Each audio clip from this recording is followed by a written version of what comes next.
from this big systematic review I remember reading a while ago.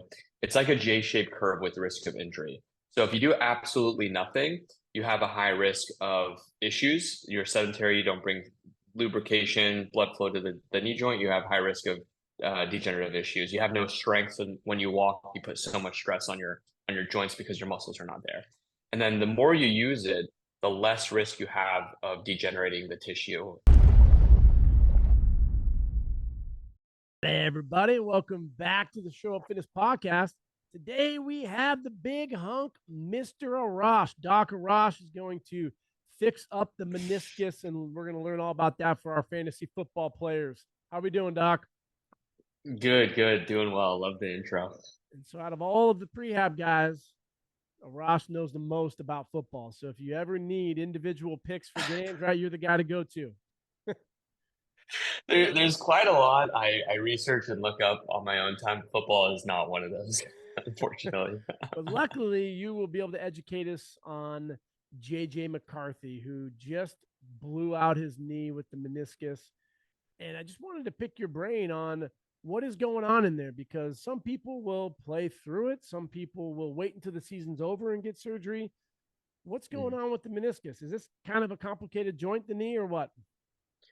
Yeah, that's a good question. So the meniscus is a stabilizer and also a shock absorber for the knee joint. And if you there's tears that come in two fashion. One is like a traumatic tear that happens all of a sudden with a hyperextension or rotational movement. The second is a degenerative tear. His was not a degenerative tear; it happened all of a sudden. So his was a traumatic tear. Degenerative tears typically don't require surgery, but the traumatic tear is where you have to figure out your question, do I fix this now or do I try to just do conservative care and move on with that path? And I would say that it largely depends on the type of tear and where the tear occurs. So the outer portion of the meniscus is where the blood supply is highest. So if you're going to do a sort of repair, you only want to do the repair on the outer portion of the meniscus. If you do repair on the inner two thirds, it's not going to heal because it just has very little blood supply. So that's one thing. The second part of that is if you have catching, locking, or clicking symptoms. If you do have one of those, then there's probably something mechanical, maybe like a bucket handle tear that's inside of that knee that doesn't allow you to fully extend. Then at that point, yeah, going in and taking it out. Sorry, I would probably, again, it depends on taking it out versus removing it. Sorry, removing it is a meniscectomy. A repair is reattaching it. So you want to see if it's on the outer third, you try to repair it. If it's on the inner two thirds, then you will try to remove it. And if you do have catching, locking, or clicking symptoms, then you will more be a candidate for doing some type of procedure. So that was kind of a long-winded answer, but No, hopefully that made sense. no, it's fascinating. So I'm intrigued by the whole non aspect where if you were to have some knee pain and you go to the doc and they go through their procedures and they get an MRI and they find out that your meniscus is slightly damaged, you were saying that you may not need surgery, but I know it's common for people to go under the knife and it may not even be, maybe they shouldn't. Needed. Yeah. Yeah. It's a good point. It's true. I mean, the easier it is to diagnose something, the more common it's just diagnosed. And if you do an MRI on individuals' knees, there's a pretty good chance that you'll see some sort of meniscus Yeah. injury, whether it's a traumatic or degenerative issue. Like even there was a study that came out that 50% of NBA players do have an asymptomatic meniscus tear. So what happens is, let's say they just have a knee ache all of a sudden.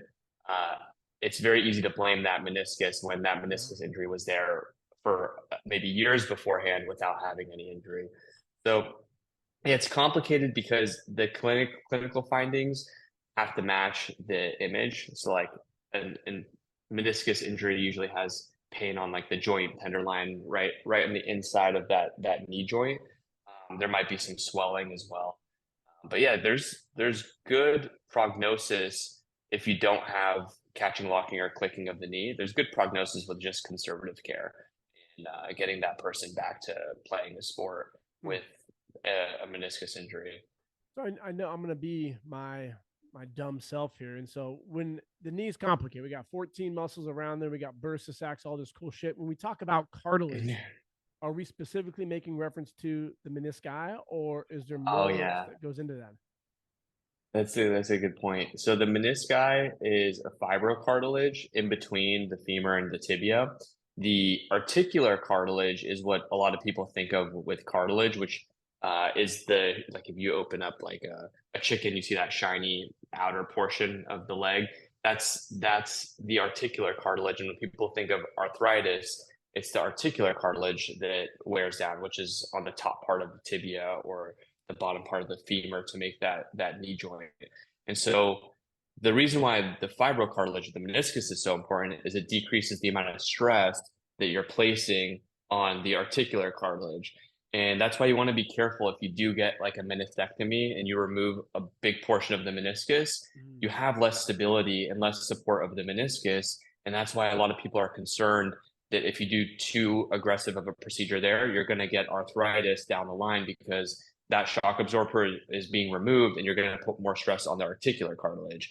And over time, when people say bone on bone, that doesn't mean there's no meniscus. That means that there's no articular cartilage because now the bone is on bone. The articular cartilage is no longer there. But usually, as the meniscus wears down, you're going to put more stress on the articular cartilage, which over time will wear down, and then you become bone on bone, Now, which is what people refer to as arthritis. okay. So, what about adaptive properties? Are these things because you hear stuff online? You got dumbass influencers saying like, it's like brakes. The more you use them, you're going to wear and tear them. And if you run for X amount of years, you're going to have knee pain. And there's a fascinating post the other day by Dr. Farnsworth. He works with the PPSC and Doc Russin, but he's talking about here running is a protective aspect for the knee cartilage. In fact, runners have healthier knee cartilage than non-runners. So no, running is not bad for your knees. It's actually better for your knees. So what is that Yeah. thought process behind people saying inaccurately that the knees are like brakes? The more you use them, you're gonna have to get surgery. Yeah, that's a good topic there. And it is a little complicated. What I will say is from this big systematic review I remember reading a while ago, it's like a J-shaped curve with risk of injury. So if you do absolutely nothing, you have a high risk of issues. You're sedentary, you don't bring lubrication, blood flow to the knee joint, you have high risk of degenerative issues. You have no strength, and when you walk, you put so much stress on your joints because your muscles are not there. And then the more you use it, the less risk you have of degenerating the tissue and less risk of arthritis down the line. And then what happens is after a certain point of whatever they consider moderate amount of running, there is an increased risk again. Like, I don't know, I think of like David Goggins, who's like pushing himself to the extreme. Like that, there's a point in which you're not allowing your tissue to adapt and overloading the tissue and it's not getting stronger because you're wearing it down before it rebuilds. And then you start increasing risk of issues again down the line. So the key is to find where your sweet spot is. And generally, I would say more people are on the side of underdoing it than overdoing it. So that's why I tend to agree with that quote that you just mentioned, because I think that people should use it more. And when you're using your knee, you're really strengthening a lot of the ligaments and muscles around that joint, like the calves, the quads, the hamstrings, to build a much more supported and stable knee. So this is what's going to help with minimizing risk of injuries down the line is by like you're saying, adapting and building capacity of all the tissues around there. So yeah, I would say generally using it more is going to help. Such a politician. That's Using why I always give a raw shit. He's such a politician. Always just he doesn't like going on one side saying Bosu balls suck. He's just right in the middle. I love it. That's why I learned so much from you. But it's kind of like nutrition, right? Yeah. Where the poison is in the dose and the tissue Yeah, capacity. If you're fucking out there running 50 marathons a day, then sooner or later it's probably going to catch up to you. totally. Yeah, exactly. It all comes down to goals as well. Like, and I know nutrition is like a very tricky one, but like if you're, I don't know, if you're saying like the sugar drink that I'm drinking is bad for me, well, it depends what are your goals and is this post workout you're trying to spike your insulin? Like it may be slightly different. Generally, it's probably not good for you. but there may be a time and place where it is. But yeah, it's the body is very, and there's always new information coming out with it. So we're learning, and even a new thing is like a meniscus transplant, which is something that wasn't even an option beforehand. So it was just repair or meniscectomy. So now, a transplant is an option, so that way they don't take too much of a meniscus out. So new things are always on the rise. Just got to be on the lookout for these things. And so I'm gonna kind of go off on a couple tangents here. I'm a big Texas fan, and there was a Colt McCoy game back in the mid 2000s, and I think his name was Irby. He was their tight end. Caught a ball, and it was just an absolute disaster. The guy linebacker came in and hit his knee the way it shouldn't go, and he got what's called an unhappy triad. Mm, So I mean, it was just a nasty, nasty injury. So blew out, I want to say his LCL, his ACL, and his meniscus. But sometimes you'll hear people go in for an ACL repair, and then the doc will say, "Oh, it was really banged up. The meniscus was also jacked up, and so we fixed that as well." So there's sometimes you can't see damage to the meniscus via the MRI. Like, what are they talking about when they say they go in there and they see that it was worse, and so they had to repair the meniscus as well? yeah, that's a good question. A lot of times, the best way to see what's happening is going inside through a scope and actually determining that. If there is so much fluid buildup and swelling and inflammation, they may not be able to see some of the specific parts of what's happening. They'll see some of the larger pieces. Um, And so if they're going in to already check out and fix or repair the ACL, that's when they may go in and see what else may be happening to the meniscus, if there's some fraying or if there's some sort of tearing that they can either repair or remove. In which case, if they remove it, it's a very quick recovery. It doesn't really change anything. But if they repair it, it's very important because a lot of people actually get back to activity too quick when they repair it, and you have to let the tissue heal. And it's a very, I don't want to say slower repairing tissue, but you have to be very careful because you can't bend the knee too much. If most of the meniscus injuries are on the posterior horn, so the back portion, and you have to be careful with how much you bend the knee. It's a very simple thing to do, and something that you want to focus on with like an ACL reconstruction rehab. But if there's also this meniscus repair that you have to be very careful because you can stress that tissue and re-tear what was just repaired. So it's important to determine these things as you're going through that rehab process. But yeah, it's not uncommon to have a meniscus injury with an ACL tear as well. And if they're already going in, they might as well to fix up the meniscus if they're already in there. That must be so crazy because the athlete is communicating with the medical team, and psychologically, I'm fine, doc. I'm good. Let me get out there. But you're like, no, this is actually what you need. And so, do you see that a lot with that client interaction, patient interaction, where they almost try to overturn you or overrule you? Or do they try to get a second opinion? Because, like you're saying, like you have to let it heal in that specific Yeah. case. And so, what do you do in those situations Yeah, as an I don't athlete? work. Yeah. Oh, as an athlete, like you feel like you're ready to go and push it a little bit more. Yeah, so like this Yeah. McCarthy guy who he's out for the season, but Yeah. maybe there was a chance that he could come back for the playoffs because you always hear about that. And it's like now it's like the athlete's mind, they're tough as hell and they can do it mentally, but the body isn't ready for it. Yeah. Or if that's the tough part is like could feel like you're ready to go back and you could be running and doing all these things again, but the moment that you play and maybe someone pushes you a little bit in like a game like situation, you re-tear it. And that's why you see it all the time with ACL injuries on that side. Not only that side, actually the opposite side, because you start loading the opposite side a bit more. So psychologically, you just bias towards that. But you just have to, as an athlete, try to do as much of your research and talk to the trained professionals as much as possible because you want to go based off the stats. There's a chance that you can get back early and um, and be fine. That's possible, but there's a higher chance that it's probably not going to be fine if you go before normal timelines, unless I don't know they're taking a bunch of growth hormone and tissue healing properties that maybe change and skew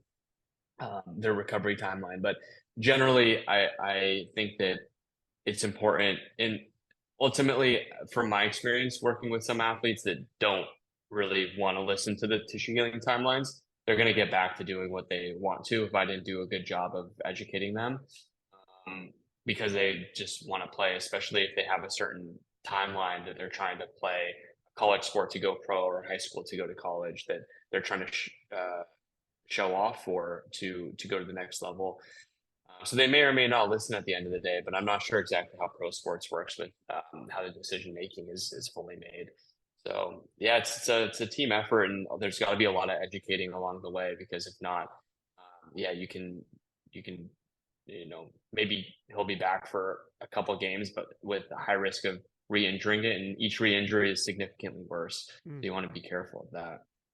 I'm gonna play hypotheticals in the future. My dad got surgery in like the 60s, and he has a crazy scar across his knee. Now they're just doing, Mm. a couple little dots. Do we foresee in the future, 2, 5, 10 years, where an ACL rehab process could be from start to finish like 90 days? Is there a certain point where it's like, okay, that's just never going to happen? I mean, with technology, and you hear people think about Kobe, like he's going, was it Germany or China to get the newest medical stuff? Or are there newer procedures out there that are coming out that are people starting to be intrigued about? Yeah, that's a good question. I'd have to do a lot more research there, but generally, I know some surgeons do throw in PRP in the mix to maybe help with some healing if they do like an ACL reconstruction. Just to, I don't think the evidence is strong for it, Mm. but as a way to, as like a kind of like a why not? It's not going to hurt. If anything, there's just some additional costs that go behind it.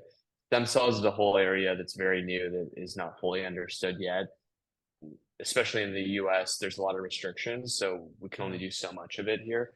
Outside of the US, that's why people travel to all these different countries, is because they can have a much stronger dose of stem cell injection there. But yeah, I would imagine it's only going to get better, but not because of because it's the healing is the healing. I don't think our bodies are going to adapt that much, but more from these orthobiologics like PRP and stem cells that are going to help with stimulating a quicker recovery. Because maybe it'll take a long time for natural evolution to allow for your body to reabsorb a tissue a lot quicker. I think this is a very unnatural thing for us to take in maybe our own tissue or maybe sometimes an allograft of like cadaver tissue that is placed in our body. It takes a while.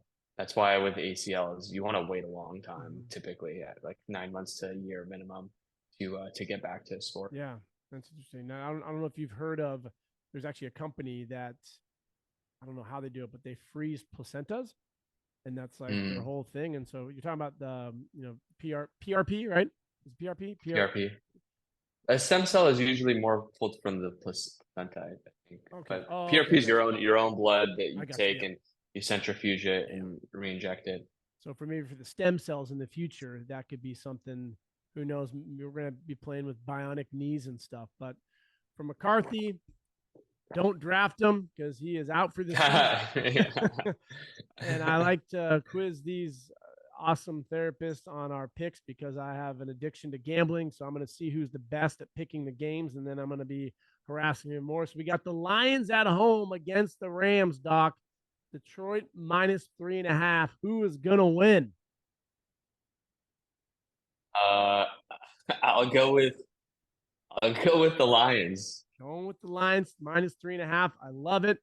Where can people find you? You got the Prehab Guys. That's only a Yeah. couple billion followers on there. No. Yeah, at the Prehab Guys on the social, the prehabguys.com website. The app is the Prehab. It's just Prehab is the name of the app. And then yeah, that's largely it. We are a huge proponent of their app. We highly, highly suggest any trainer, therapist out there to get involved with this because not only is it great for your exercise vocabulary, but you can send from the exercise library side. So there's two different parts to that. There's the app, and then there's more like practitioner side, right? Exactly. Yeah, there's the app which is for people getting out of pain, preventing injury, improving mobility, and then the exercise library, which is on our website. That's for clinicians or trainers to create programs and send it out to patients and clients.